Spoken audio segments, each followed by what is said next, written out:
in 13-2116 Wolff versus United States.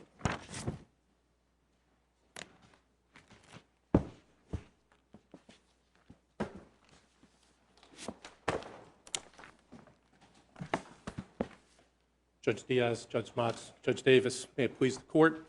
My name is Jeff Orenstein, and I represent Michael Wolff, who is the Chapter 7 trustee for the bankruptcy estate of First Pay. We'll be arguing this morning that summary judgment was issued by Judge Manis on a preference case on remand from this court. Judge Davis sat on the panel, was improperly issued in this case. I have to tell you that Judge Manis is a little bit confused and smiles when he tells the bar that he's now decided this case twice and has been reversed each time, even though he's ruled on both sides of the issue.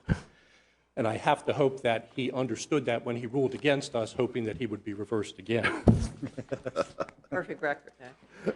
When we were here the last time, the court reversed the decision of Judge Manis and Judge Massetti based upon a finding that the court had been saddled with a finding that the property at issue in this case was property of the debtor without any facts or record having established that this was property of the debtor, and remanded the case for the bankruptcy court to make specific findings and to apply those to the law of the case. On remand, after Judge Manis ruled in this case, Judge Massetti said that he was trying to decipher exactly what may have been in the mind of the Fourth Circuit, but that what he had concluded is that the Fourth Circuit had thought that there should be some way, and I'm quoting, some way in which to make sure that this money passes through to the government. I think that that is what was on the mind of Judge Massetti and why we're here today with the decision that we have, notwithstanding the fact that the law of the state of Maryland, which is the law that has to be applied in this case, is clear that when you have money that is commingled and that is not the subject of an express trust or a statutory trust, cannot be found to be a constructive trust. And can you tell me what case so holds from the Maryland Court of Appeals? Yes, Your Honor. It would be the Levin cases, the Galt case, Brown v. Coleman, Dunlop Sand, and ultimately, Your Honor, an unreported decision of this case in Schreider versus Schlossberg. Well, I'd rather follow the Maryland Court of Appeals than an unreported opinion of the Fourth Circuit on a question of state law. And I would agree with you, Your Honor. And so what's the best case for your proposition? The best case, Your Honor, would be either Brown v. Coleman or ultimately the Levin case. And I talk about the Levin case because we are dealing with a type of trust called an implied trust. There are two types of implied trusts under Maryland law. There are constructive trusts and there are resulting trusts. But before you get to that, the government's position was that there was, in fact, an express trust in this case. Why is that not correct? The bankruptcy court made a finding, Your Honor, that there was, in fact, no express trust here. After reviewing the language of the service agreement between the clients and First Pay, Judge Manis found nothing in the record to suggest that the money was required to be held in trust. And to the contrary, the facts established that when First Pay withdrew the money from each of its clients' accounts, it was not only taking the taxes that those clients had withheld from its employees, the money that the clients were using to match, but also First Pay's own money, the fees that were due and payable to First Pay. And so as a result, there was no obligation to hold all of those monies in trust. Well, I think that latter issue goes to the trace question, but wasn't there some evidence that there was, in fact, a fiduciary relationship here between the provider and the clients? I don't believe there is any such evidence, Your Honor. There is an agreement that says that First Pay will collect the money from the clients, they will hold the money, and when it is due, according to the IRS rules and regulations, will pay that money over. Well, that means that First Pay had no discretion to use the funds other than to pay these obligations. Doesn't that suggest some kind of an agency? Even if there was an agency relationship, Your Honor, it doesn't change the fact, and I understand that I'm going back to tracing, but I don't think that we can avoid the tracing issue in answering your question. I prefer to look at this as taking this whole set of circumstances backwards from before the time that First Pay transferred the funds to the government, when First Pay had simply taken each of the client's monies and put it into its accounts in a commingled state. Had the bankruptcy been filed at that point, we would have had a situation where there were in excess of $28 million of claims held by each of the first pay clients who had had money deducted from their accounts waiting to be transferred to the United States but not yet transferred, and there would have been less than those amount of claims to pay those monies back to each of the clients. In that event, whether through trust, express trust, implied trust, whatever the case may have been, agency, how would it have been determined which of the clients got their money because there wasn't enough for everybody? That's the purpose of the preference statute. The preference statute says that no client, no creditor of a debtor should be treated any better than any other unless there is a priority that's set forth in the bankruptcy code, a priority, a secured claim. But where you've got a whole host of unsecured creditors, all you can do is treat them equally. Had this money not gone out of First Pay's hands to the government, we would have been in a situation where none of those clients could have argued that this is my money held in trust and has to come back to me because there were too many claims. Under those circumstances, what would have been required is the usual 547 analysis. The fact that the money actually did get transferred to the government pre-petition is a fact that really shouldn't be relevant in looking at what the analysis of this issue is.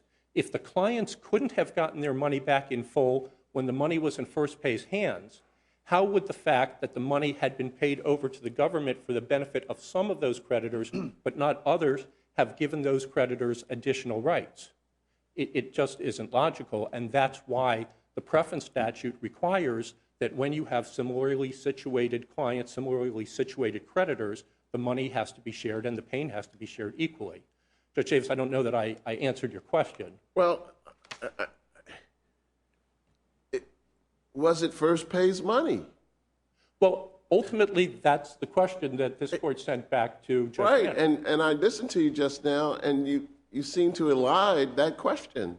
Well, the answer is yes, it is First Pay's money. And the reason that it is First Pay's money is absent an express trust, and I understand, Judge Diaz, that there is an argument that it was an express trust, but that was not the finding below.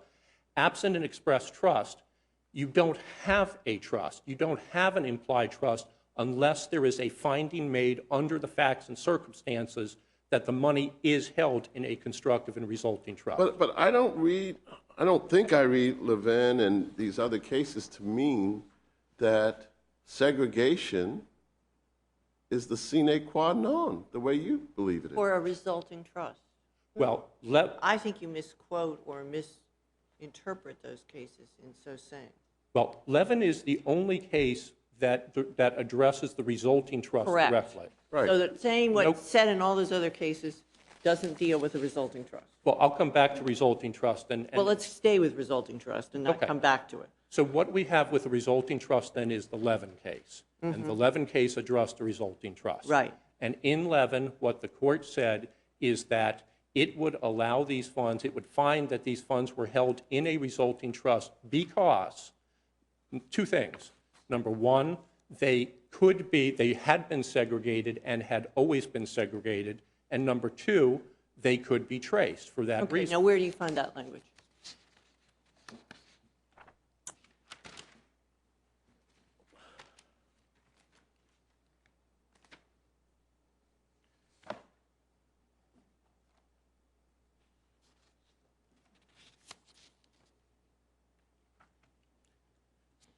Your Honor, this is at 246 Maryland 717 and 230 A Second 9596, which is Okay, I have the Maryland site, so I'm sorry. What is you? I beg your pardon. We're talking about Levin here. Yes, ma'am. Yes, Your Honor. 246 Maryland at 717. And the court at this point is talking about the findings of the auditor. And what the auditor says is that I'm sorry. Give me the A second site then. the A Second site is 230 A Second 9596.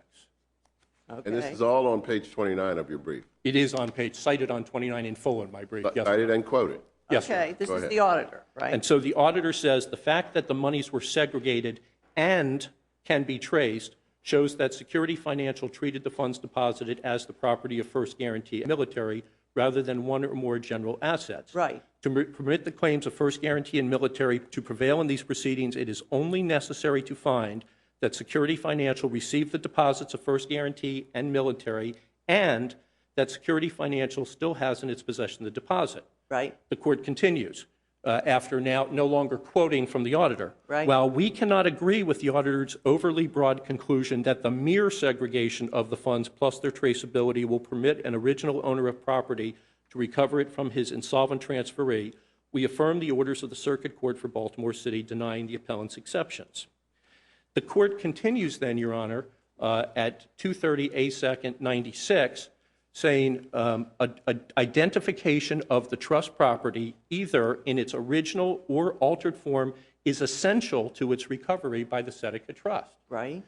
Then continuing on, Your Honor, the court talks about the issue of debtor-creditor relationships and trust-trustee relationships. Right. And says that you cannot have a trust if it's a debtor-debtor-creditor relationship because the trustee has to have, because the beneficiary has to have some rights in that property. And the court goes on to say that where there is, and the court at this point is quoting from Dunlop, Sand, and Gravel, and from the opinion in Dunlop, Sand, and Gravel at 191 Atlantic 706, and says that if the intention, I'm sorry, let me find the correct. All the circumstances must be considered, right?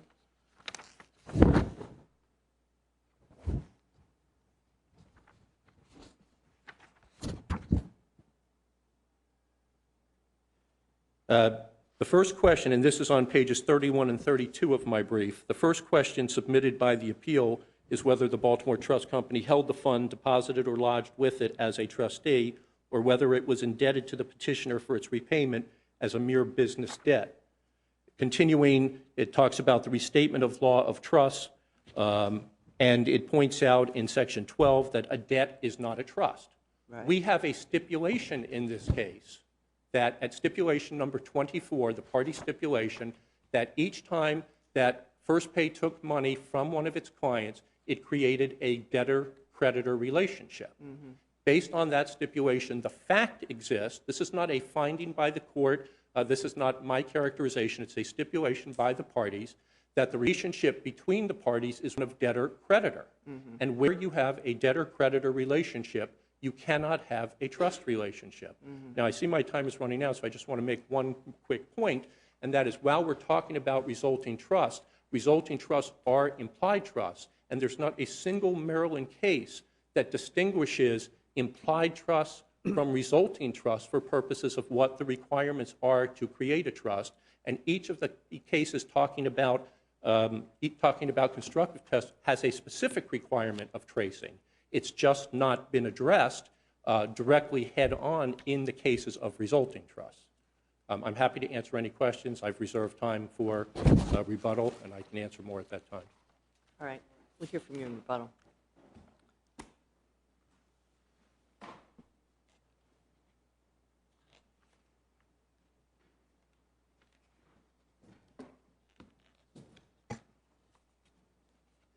Good morning, and may it please the Court. I'm Mike Hongs from the Department of Justice here on behalf of the United States.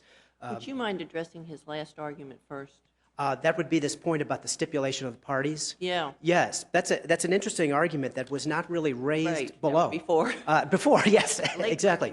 It came up in the reply brief. I have to admit, I noticed when I looked more carefully, it is alluded to, at least, in the trustees' opening brief. They cite Dunlop, but they don't really quite tee it up that clearly. Right.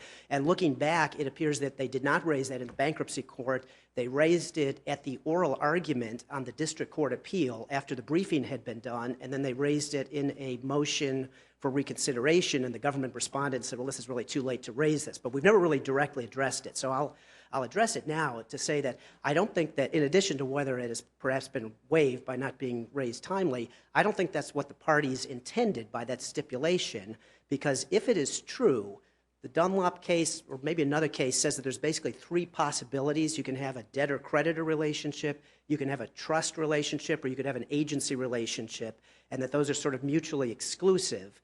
Well, if that was true, then there's an inconsistency in the stipulations because we also attach to the stipulation the agreement between First Pay and the clients, and the agreement specifically says, I, the client, appoint First Pay as my limited agent. So it's also stipulated that there was an agency relationship. I can only surmise that the parties in entering into that paragraph 24 meant it in some context other than this preclusion of trust context. They were explaining the relationships between these parties, what money was debited at various points. I don't think anybody intended that to mean a concession. If it had, the trustee would have jumped up in the bankruptcy court and said, aha, the government's just stipulated the entire case away. So I don't think the trustee really intended that either. That's about the best answer So I you can think give it you on was that. sort of a belt and suspenders thing? In essence, yes, yes. And really, the parties have argued multiple theories on this. I mean, we really argued 4 theories below. You All right, perhaps that's putting it mildly. And I would emphasize you don't necessarily have to affirm on the trust basis that the bankruptcy court found. It's a perfectly good basis, but even before you get to that, there's the question of sort of the conduit theory of the whole thing, without even getting into trust, just looking at the agreement, looking at the relationship between the parties, looking at the standards of the industry and what does it mean to hire a payroll services company. Clearly, just as a matter of common sense, this was not First Pay's money. It was understood that First Pay had to turn it over to the IRS. It couldn't just do what it wanted with this money. But not to beat a dead horse, but what possible meaning could be given to that stipulation? It just seems so out of place in this case. It does seem a little out of place, and I mean, belts, suspenders, and and an extra pair of suspenders. Almost. perhaps I don't perhaps get so. it. It's not a debt. It's clearly not a debt. The money was given for forwarding on, right? I agree. I mean, it's only a debt in the most expansive kind of layperson's sense of the word. I mean, it's a little surprising that lawyers would go there, frankly. I agree. I wasn't counsel below. I don't mean it as a Right, dodge. right. I can't vouch for exactly what they meant by saying that. Stipulation of law, I guess, characterizing it as a debt, and, stipulations of law don't bind the court, right? Yes, right. That It's might be the characterization of whatever this is. Yeah. Yeah, and it may have been meant in I mean, sort they of could the have lay stipulated it was a trust. Or cantaloupe. Yes, or a cantaloupe. or a cantaloupe. Right. But I agree, it is a little odd. But really, you could affirm even on the basis of that land tamers case from the First Circuit, where the court just analyzed a relationship between parties under this federal program where a contractor was installing internet access for public schools, and there was reimbursement from a federal agency, and the money flowed to the contractor, which then went out of business before transferring the money onto the public schools. And the First Circuit in that case said, well, we don't even have to call this a trust or get into that. And I thought it was very interesting. At the end of her opinion, Judge Lynch explained, while constructive trust language is sometimes used in these cases, it sometimes may be a little dangerous to go down that route because trust is used in so many other contexts in the law. Perhaps you don't even have to get into that. It's just clear from the statute and from the language of the contracts in that case that there was no beneficial interest in the money being held by the contractor. Just as here, it should be clear that First Pay did not own this money, did not have an equitable interest, couldn't just do what it wanted with this money. The contract said If we agree with you that there is a trust, whether express, resulting, or otherwise, what's the practical effect with respect to the employers in this case? Apparently, the government has a record of payments made for each employer. The problem is there's no record of the allocations made on the front end, the payments made to the payroll provider. So the trustee argues that there's a substantial possibility of double payments, overpayments on the part of these employers. Is there a mechanism to resolve this at your level? I'm not sure if I quite understand the question. What I understand from the record here, from the stipulations and from reading the trial transcripts and everything else, is that overall the IRS has not been fully paid or wasn't fully paid with this $28 million. Certain clients were still owing money. Some clients were completely paid. Do you know who owes what? Yes, in general, and the IRS has pursued that. Do you know who paid what into the payroll provider? You don't know that, do you? No, we don't know what And that's paid the to the problem. payroll provider. That's the problem. Yeah. There's this potential here for some employers to be left holding the bag, which is precisely what the trustee is attempting to avoid. And I think that is the problem in cases like this where the payroll provider fails, that the client still does owe the money. So the answer is too bad? Well, I wouldn't say it quite that way, but yes, ultimately I think another way to look at it might be in a situation where someone has contracted with a company that turns out to be crooked. It's a real shame, but as between the government and the client that contracted with them, the burden falls on the client as to holding the bag, in a sense. And I mean, I can think of a case, it doesn't involve this exact issue. It involved only one accountant and one client that I argued a couple of years ago in the Second Circuit called Citywide Transit, where you had an accountant who turned out to have been a crook who was embezzling money from the client that he was supposed to be paying the taxes for. And he got caught, and he actually was prosecuted criminally and died before he was sentenced. But at the end of the day, the client ended up having to pay some of the taxes twice. The client had paid the taxes to the accountant who'd stolen the money, but they still owed the money to the IRS, and the Second Circuit ultimately concluded that, yes, too bad, in essence. That's certainly consistent with Justice Alito's recent opinion in the Fourth Amendment context, right? It's sort of you take the risk who you live with, right? And so I'm not familiar with it. Only you admit, but it's only I could go there. But yeah, if you have a roommate who lets the police in and I see conduct what- the yeah. search, the court says, hey, assumption of the risk. That principle is at work here, right? I mean, I don't like it. It's awful that some people are going to be on the hook. I guess to bring it back to this little arena here, that the client had the relationship, and so the client made the choice to go with these defrauders. Yeah. The federal government didn't make that choice. Correct. Federal government is sitting out here, if we're looking at innocent parties, federal government has never made the choice to do that, so it's more innocent, and somebody has to Yes. bear it. Innocent one or more innocent two. Yes, and it is in the record that the IRS did waive penalties as to these clients, and it worked out payment arrangements with them and gave them sort of as generous a deal as it could. I mean, the trustee may disagree with that, but in general, it's stated in the record that the IRS did not come down on the clients like a ton of bricks. It did understand that they were in a difficult position and tried to be as sympathetic as it could about this. But I think that's a good way to put it. As between different innocent parties, the government is the party that really was not even involved in the decision to hire a payroll company. All it wants is the tax money. Yeah. Maybe you can go through, since you've spent a lot of time in your papers talking about trust, and I understand your initial position, although that's totally unnecessary. But what about the argument that even for a resulting trust, you have to have tracing? I don't understand the cases as directly saying that. We address this a little bit in our brief by saying essentially it doesn't necessarily make sense in the case of a resulting trust. There really is a difference between resulting trusts and constructive trusts. Constructive trusts are set up in a situation, they don't look to the intent of the parties, which is what the resulting trust looks to. The resulting trust looks to, was this a situation where it appears that the parties intended there to be a trust, maybe almost like a near miss of it, didn't rise to the level of an express. But So it's a very close cousin to the Express Trust that my colleague was doing. in Is that what you're essence, saying? Yeah. that's the way I would read it. The constructive trust, on the other hand, is a situation that's closely related to unjust enrichment. In other words, it's a situation where somebody receives some money and it would be unjust to allow them to keep it because it seems clear that it should be passed along to somebody else. And the problem in those kind of cases is it may be harder to identify the trust rests that you need to create a trust. So in those cases, it makes more sense that the courts have focused on tracing requirements.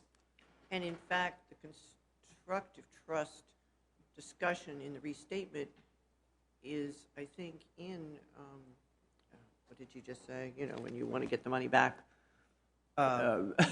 It's not in the trust section. Is it under unjust enrichment? It is. That's okay, what it is. Okay. I forgot that myself. But But there is a difference legally between constructive trust and resulting trust, and there are cases that talk about needing to show tracing in the constructive trust area. That doesn't necessarily imply that that would be the same rule in a resulting trust, and we're just not aware of a case that really squarely says that that has to be the case. And in addition to the fact that there is, while it's true that the individual client's monies cannot be traced through to the IRS, it is also true, I don't think anybody here would contend, that First Pay gave money to the IRS that was not the money of some client. In other words, there was a commingling here between what might be First Pay's assets. It legitimately collected a little fee from all of these clients for doing the work.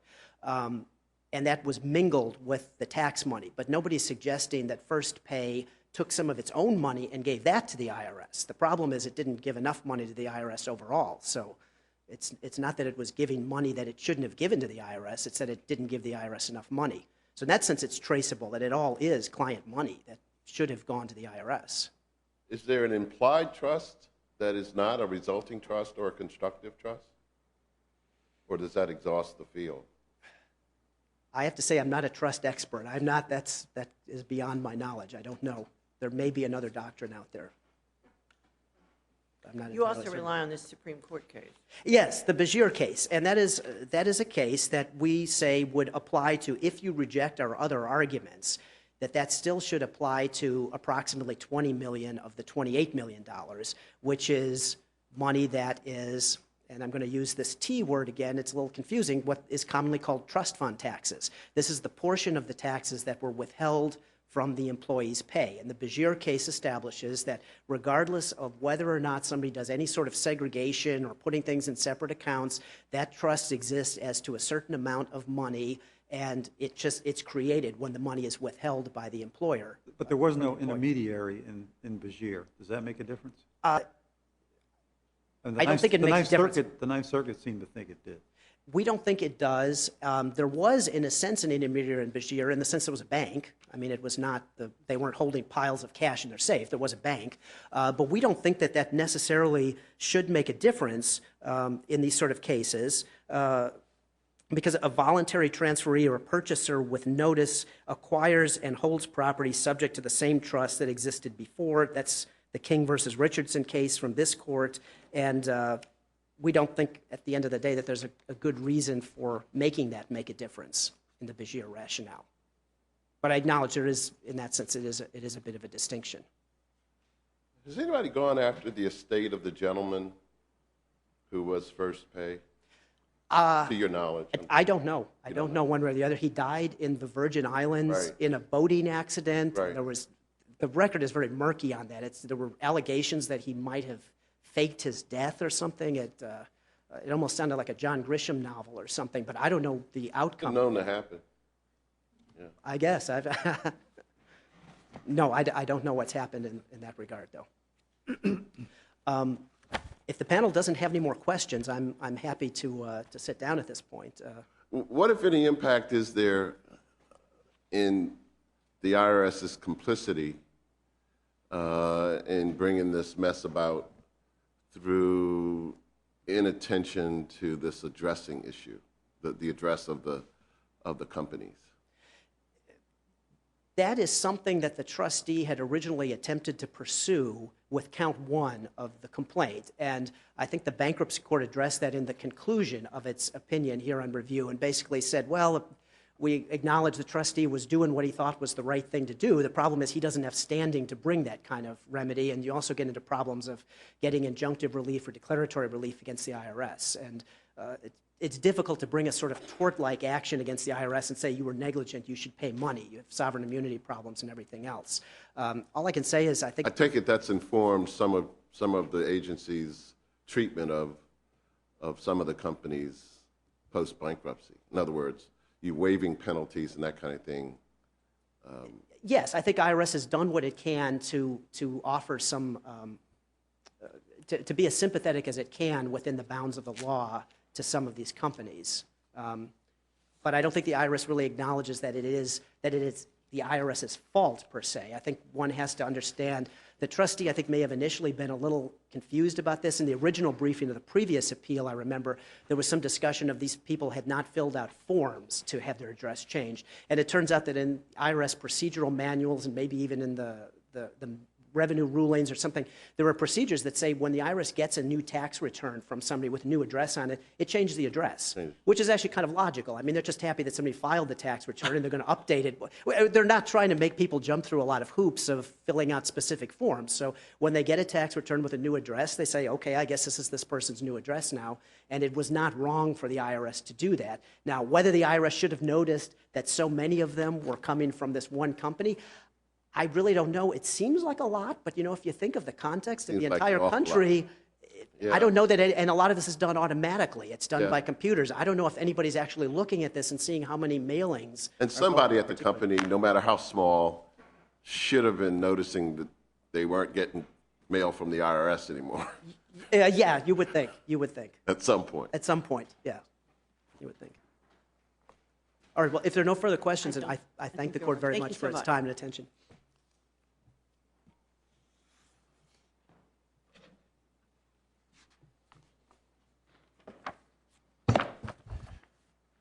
Your Honor, in terms of the blame of innocence or the question of who was innocent in this transaction, that issue was addressed both by the bankruptcy court, and it's at Appendix 149, as well as by the district court at Appendix 389, which found the IRS to be at fault in this circumstance, but that said because of the anti-injunction rules, there was nothing they could do about it. More importantly, to answer a question, address a question that you asked, Judge Diaz, to the government, when First Pay sent the money to the IRS, to the Treasury, it was accompanied by a report of how the money was to be applied.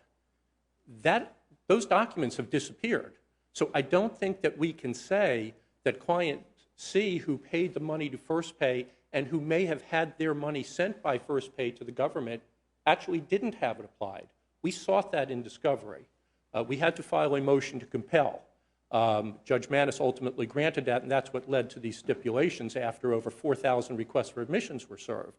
So there is no evidence that clients who actually paid the money to First Pay and First Pay who actually sent it to the Treasury got credited, and now these clients are being required to pay a second time. And that takes me back to, if we want to go back to the resulting trust, which I do, it takes me back to where I started, which is if we look at this as, I don't remember which of the judges said it, but as the resulting trust being a close cousin of the express trust, when First Pay took the money from the clients, whether it was a resulting trust, an express trust, what have you, First Pay was holding $28 million, and the clients had claims of $35 million. If each client had an unfettered right to ask to get their money back because First Pay was holding it in a trust, in a resulting trust, in an express trust, whatever have you, how were they going to get that money when there wasn't enough to pay each one? They couldn't.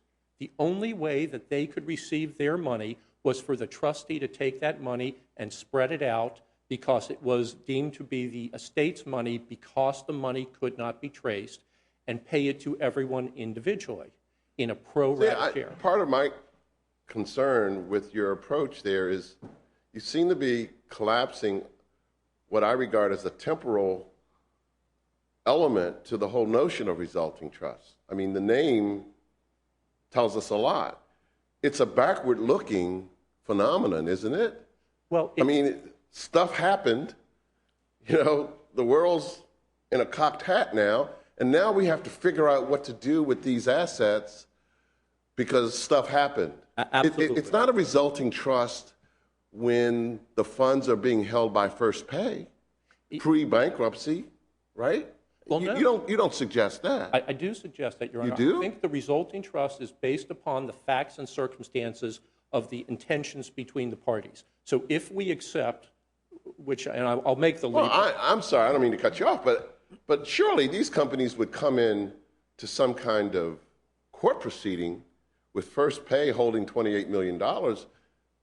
And if I were their lawyer, I'd say First Pay is my client's the principal, First pays the agent, and my principal wants his money back. And you would... That wouldn't be a resulting trust. That would be a legal claim for money paid and hadn't received under Maryland law. But it would have to be one of two things. First Pay was either holding the money because the client was a creditor of First Pay, in which case they'd have the ability to get it back, or because First Pay was holding it as a trustee for the benefit of that creditor, in which case... Well, let's not quibble over agent versus trustee in that context, but it's funds being held by an agent for the use of the principal.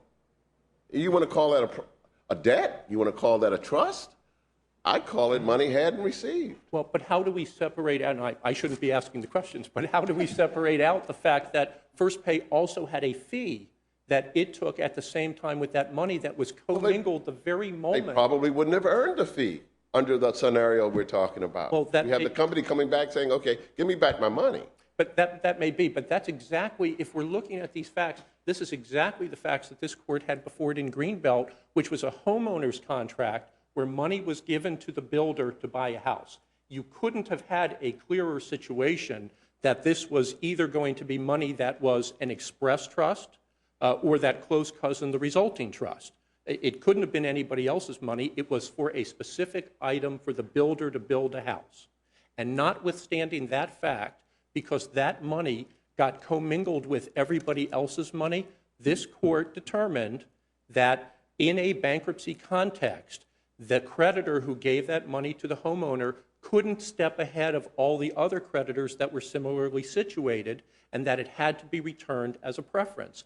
The facts in this case are on all fours with the Greenbelt Road case. It can't be distinguished. Now, this court called it a constructive trust, interestingly, but based on the discussion we've had with the intention of the parties and the close cousin being the resulting trust, the Greenbelt Road case, those facts were no different. The intentions of the party were no different. In fact, the requirement in the contract that the money had to be held in an escrow account would have made it more akin to an express trust. But this court said, and I believe rightly so, that where you've got all this money commingled and you can't figure out how to give it back to the individuals, everybody shares. And there's the whole analysis in there, citing the Dunlop case, citing the Page case, that constructive trust and that these trusts are not favored in the bankruptcy context because of how they elevate one creditor above the other. Yes, there's a temporal component. I agree with you, Judge Davis. But the reality is, when we're looking at the substance of these transactions, this was a lot of people's money in one person's hands, and there was no way to identify who was going to get it back. That temporality didn't change when the money was transferred from First Pay to the government. It just was held in a different hand. But the same facts and circumstances existed. A lot of money, more claims to be paid, no way to figure out how. And that's why this has to be viewed as not being a trust that can be established and honored without the ability to trace, and everyone agrees it can't be traced. Okay, thank you very much. Thank you. We will come down and greet the lawyers and then take a short recess.